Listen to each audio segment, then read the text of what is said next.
Meus amigos, voltamos para mais uma aula de processo do trabalho. E na aula de hoje nós vamos abordar um tema muito importante. Nós vamos falar de atos, termos e prazos processuais. Esse assunto aí que é um assunto de grande relevância para o estudo do direito processual do trabalho.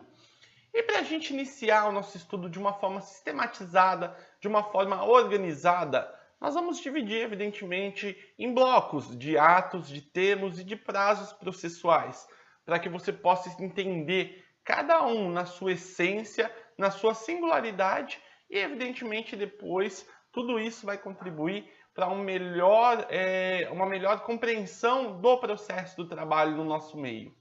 Para a gente começar a falar, nós temos que iniciar o estudo falando de atos processuais. E os atos processuais, eles possuem diversas regulamentações jurídicas, diversas normas que tratam da temática. Se você analisar no Código de Processo Civil de 2015, o atual CPC, entre os artigos 188 e artigos 293, nós temos aí uma sequência de artigos que tratam somente de atos processuais. O que são esses atos, como eles são aplicados, dentre outros. Todavia, se a gente partir para uma análise do processo do trabalho, não tem como a gente delimitar os artigos tal como no CPC. Por que isso acontece? Porque na nossa CLT, em diversos espaços, em diversos pontos, nós vamos tratar desses itens aqui estudados e mencionados para vocês. Antes de mais nada, eu gostaria de fazer uma reflexão. Sim, uma reflexão. O que seriam os atos processuais e quais são os objetivos desses atos processuais? E para a gente pensar de uma forma um pouquinho mais ampla, posso definir para você os atos processuais como os atos que são realizados por sujeitos capazes, cujos objetos ocorrem de forma lícita. Ele tem que ter uma forma prescrita ou não defesa em lei. O que significa uma forma prescrita ou não defesa em lei? Significa justamente que ele tem que ter uma previsão legal, uma definição e não pode ser vedado pelo nosso ordenamento jurídico. Além do mais, nós podemos defini-lo como algo público e também algo legal. Esses são os elementos que definem o que seriam os nossos atos processuais. Então, caso queira anotar, faça um printzinho aí que eu coloquei para vocês na tela, que vai te ajudar bastante. Voltando aqui para mim, eu também quero fazer uma outra observação. Segunda reflexão que a gente vai fazer a partir de agora. Quais são os objetivos dos atos processuais? E partindo desse mesmo esquema, os objetivos dos atos processuais são de constituir, de conservar, de desenvolver, modificar ou extinguir as relações processuais. Então, nós podemos falar que os atos eles acontecem de diversas formas e os seus objetivos são diferenciados, embora todos eles estejam conectados a uma relação processual. A relação processual é o fim que nós temos no nosso meio, tá ok? Esse é um ponto muito importante que eu quero falar para vocês, tá bom? Olha só que interessante. O Código de Processo Civil, ele define para nós a classificação dos atos processuais. E ele fala para nós que os atos processuais, ele pode ser diferenciado em 3 grupos, em 3 itens. Quais seriam esses itens que nós temos? Nós temos os atos da parte, os pronunciamentos do juiz e os atos do escrivão ou chefe da secretaria. Há quem entenda também que são atos de instrução ou de provimento, mas para sua prova é importante você ter em mente a diferenciação de atos que autor ou réu, reclamante, reclamada, que todo mundo que está litigando no processo tem que praticar. o pronunciamento do juiz, que pode ser um despacho, uma decisão interlocutória, ou uma sentença, um acórdão, se for no tribunal, e os atos de escrivão ou chefe de secretaria, que são praticados pelos serventuários da Justiça do Trabalho. A gente também não pode deixar aqui de apontar e de considerar, tá ok? Outra coisa que eu quero falar para vocês é o seguinte: sobre os atos processuais que nós estamos aqui estudando, eles podem ser definidos como ações praticadas no decorrer do processo. São ações praticadas no decorrer do processo e que podem ser realizadas pelo Estado juiz ou até mesmo por auxiliares da justiça. Esses que irão realizar os atos processuais, que nós vamos estudar, que nós vamos destacar com bastante ênfase para vocês ao longo da nossa aula. Mas para a gente começar a entender melhor o que seriam esses atos processuais, cada aluno, cada aluna, é importante você ter em mente a redação de um artigo da CLT, que eu diria que é um dos artigos mais importantes sobre o assunto para a nossa análise. Nós vamos falar do 770 da CLT. E o 770 da CLT, ele é interessante porque ele diz o seguinte: os atos processuais, eles serão públicos. Ou seja, aqui nós já estamos levando em consideração o princípio do quê? Da publicidade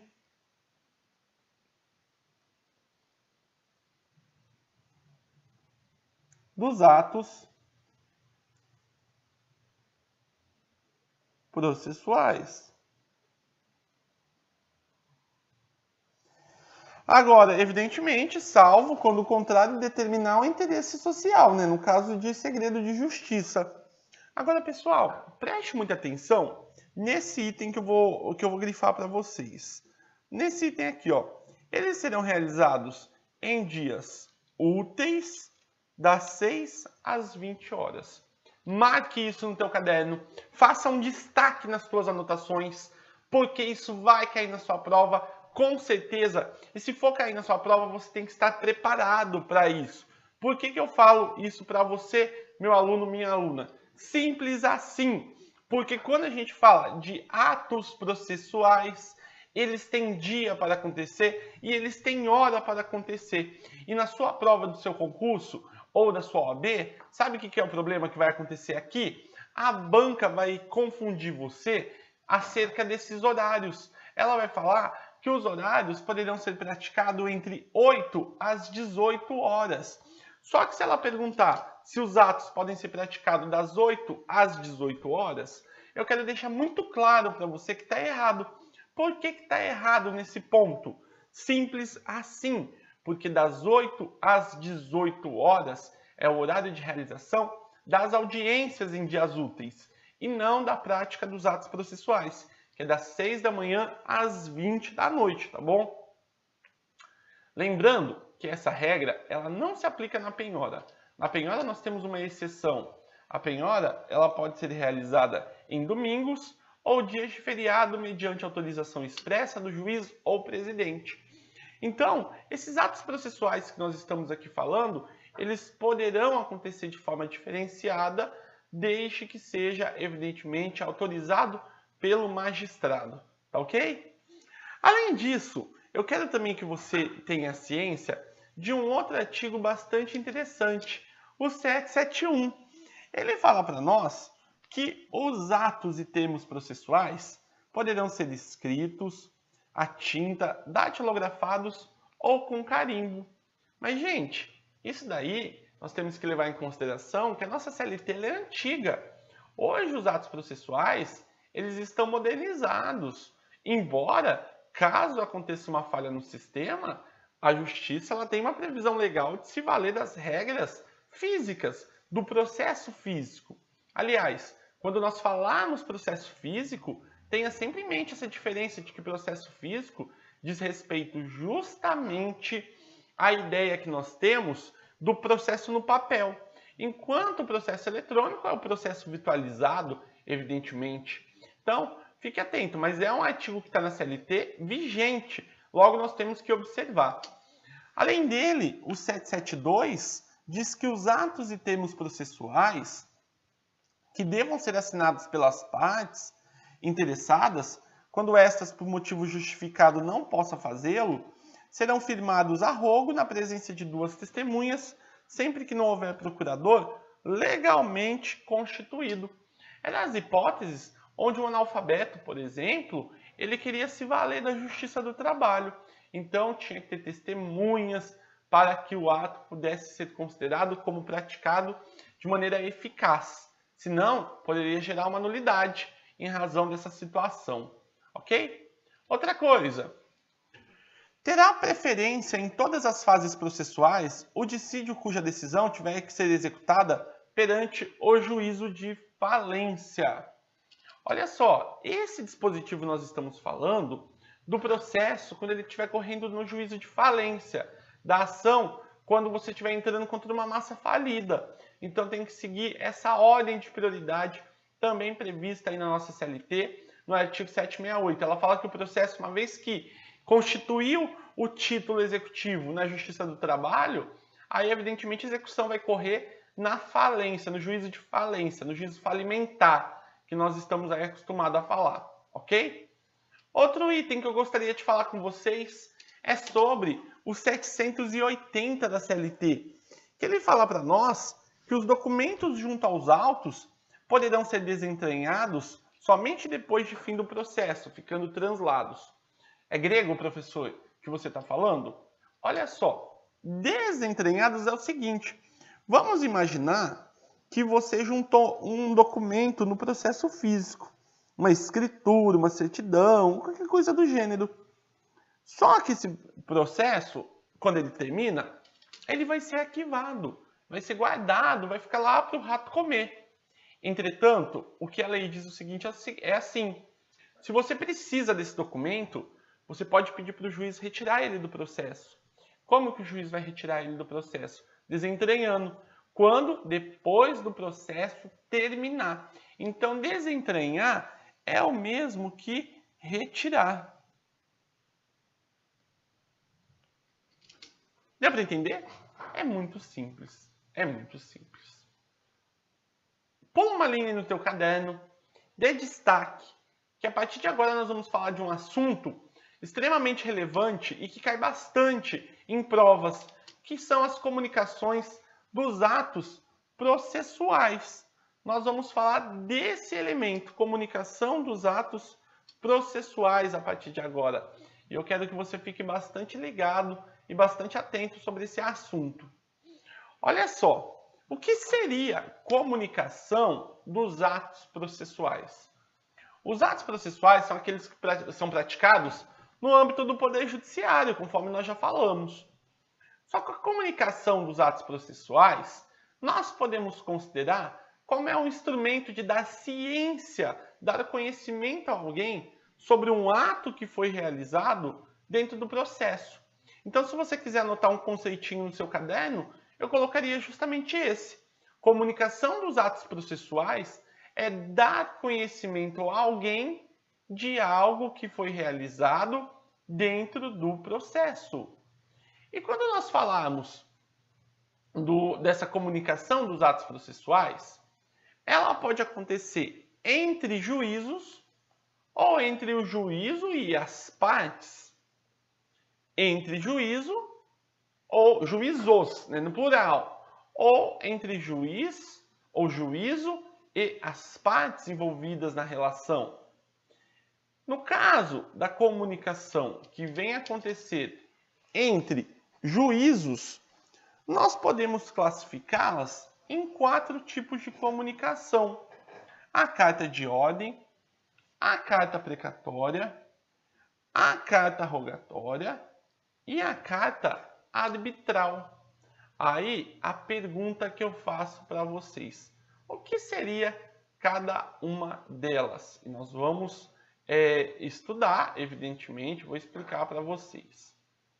Vamos falar primeiro da carta de ordem? Olha só, o nome já diz, né? Ordem.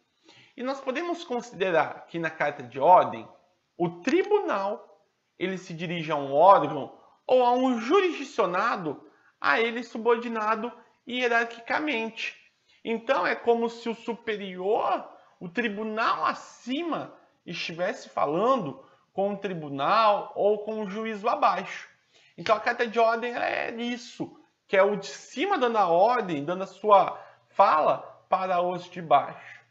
Carta de ordem seria isso. Tome nota. Carta de ordem é quando o tribunal, ele se dirige a um órgão, jurisdicional, a ele subordinado hierarquicamente.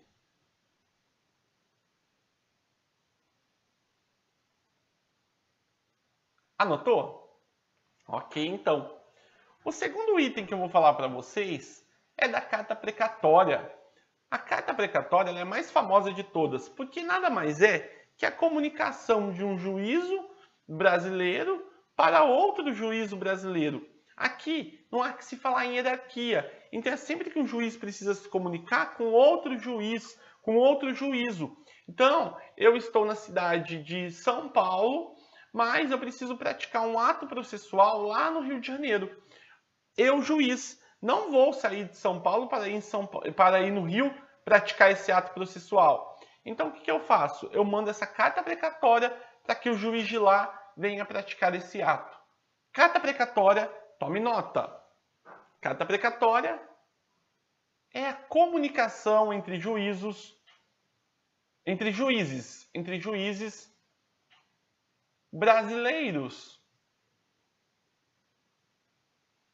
Não há hierarquia entre eles. Não há hierarquia entre eles. Conseguiu compreender? É fácil, na verdade, é bem fácil. Mas a gente vai dar continuidade agora. O próximo que nós vamos falar é a carta rogatória. Rogatória vem de rogo. E nós podemos dizer que é quando um juízo brasileiro precisa comunicar um ato processual com o juízo estrangeiro. É como se fosse a carta precatória, mas de juízes de países diferentes. Então o Brasil manda uma comunicação de um ato processual para o Japão, para o juiz do Japão vir a praticar, evidentemente.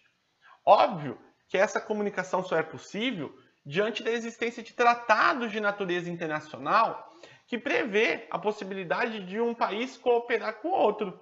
Então a carta rogatória, você pode colocar no seu caderno que ela é um instrumento utilizado, quando o juízo brasileiro comunica atos processuais ao juízo estrangeiro. É quando se comunica atos processuais ao juízo estrangeiro. Beleza? Então, essa seria mais um elemento que nós temos aqui, que é importante nós destacarmos, nós apontarmos aí nos nossos estudos, tá bom? Olha só, e por fim, nós temos que falar da carta arbitral. O que significa a carta arbitral, gente? O que ela pode ser considerada? Ela é utilizada, evidentemente, como um instrumento de cooperação entre um juiz arbitral para com um juiz estatal, por meio de um árbitro, ou seja, o árbitro aqui ele faz esse meio de campo.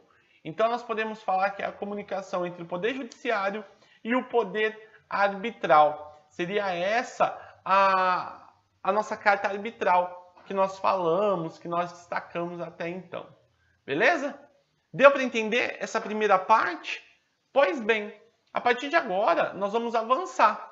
Eu falei para vocês, eu destaquei para vocês, evidentemente, que quando nós falássemos dos atos processuais, seria a comunicação entre juízos, que é a carta de ordem, precatória, rogatória ou arbitral, mas nós também temos a comunicação não realizada entre juízos, que envolve as partes, o terceiro interessado ou qualquer um do gênero. Neste caso, nós estamos falando da comunicação não realizada entre juízos, que pode se dar por meio da citação ou da intimação. Citação ou intimação é o que nós vamos falar a partir de agora. Mas antes, eu preciso que vocês entendam o que é citação e o que é intimação. Eu vou dar esses conceitos para vocês, mas eu já adianto que há uma ressalva muito grande sobre os seus efeitos no processo do trabalho. Coloque assim no seu caderno, citação. Citação, coloque aí. Citação é o ato. Citação é o ato pelo qual são convocados o reclamado,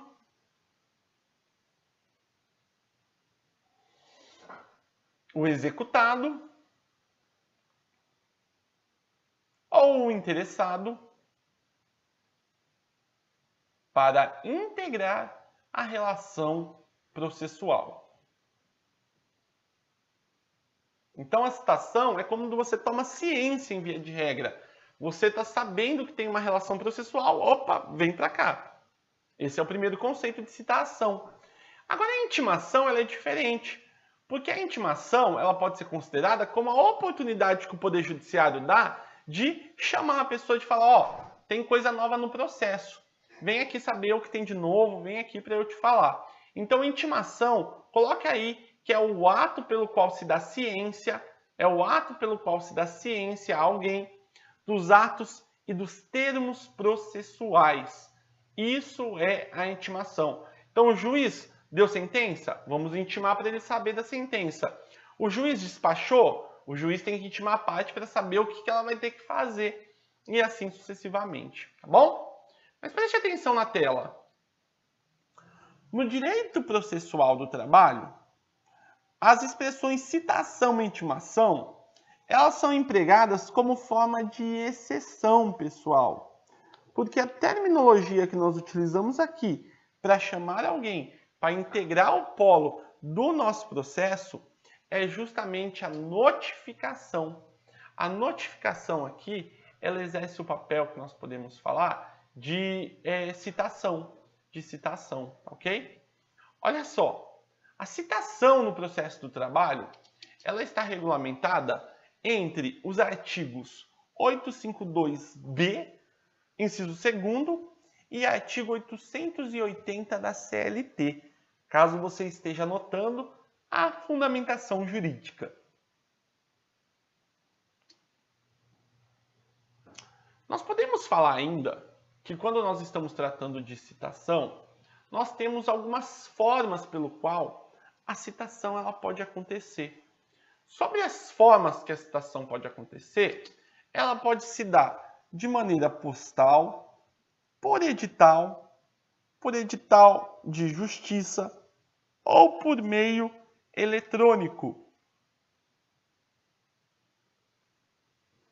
Tome nota das formas de citação. Notificação via postal, por edital de justiça ou por meio eletrônico. Esses são os elementos.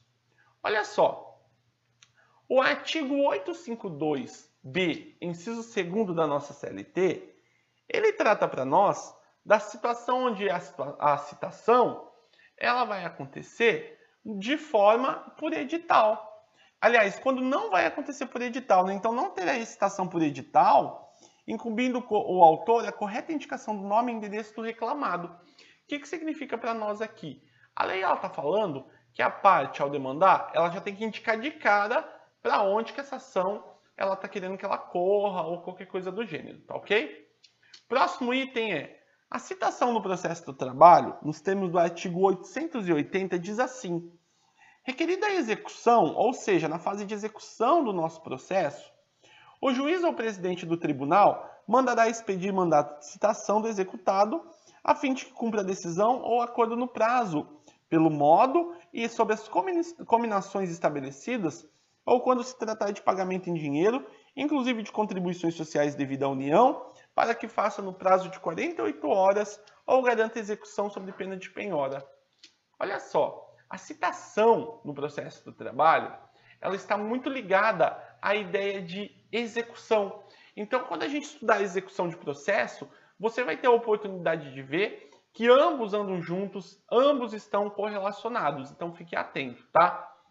Outro artigo ainda da temática que eu quero passar para vocês é o artigo 852, que ele fala para a gente que da decisão serão os litigantes notificados pessoalmente ou por representantes na própria audiência. No caso de revelia, as notificações vão acontecer conforme o artigo 841, parágrafo 1º da nossa CLT, que diz assim: a notificação será feita em registro postal com franquia e se o reclamado criar embaraços ao seu recebimento, aí sim acontecerá por edital, tá bom? Fique atento com isso também. O artigo 841 da nossa CLT, o CAPT, ele fala que, recebida e protocolada a reclamação, o escrivão ou secretário, no prazo de 48 horas, remeterá a segunda via da petição ou do termo ao reclamado, notificando o mesmo para comparecer em audiência de julgamento, que será na primeira desimpedida depois de 5 dias. O que eu quero falar aqui para vocês, o que eu quero destacar no nosso início de estudo? Se tratando da nossa reclamação trabalhista, quando alguém protocola essa reclamação trabalhista, o escrivão ou serventuário da justiça, ele tem um prazo de 48 horas para remeter a sua petição, para remeter a segunda via dessa petição, para quem? Para a parte contrária, para que depois de um prazo de 5 dias ela possa comparecer em juízo para apresentar a sua defesa. Além disso, nós podemos falar que o reclamante será notificado no ato da apresentação da reclamação trabalhista e oferecida a contestação, o reclamante não poderá, sem consentimento do reclamado, desistir da ação. Isso é uma regra nova da reforma trabalhista, inclusive, tá bom? Olha só, no próximo bloco, nós vamos continuar a falar desse assunto. Vou falar de algumas presunções, de algumas situações envolvendo essa fase processual nossa. Aguardo você num clique de mouse.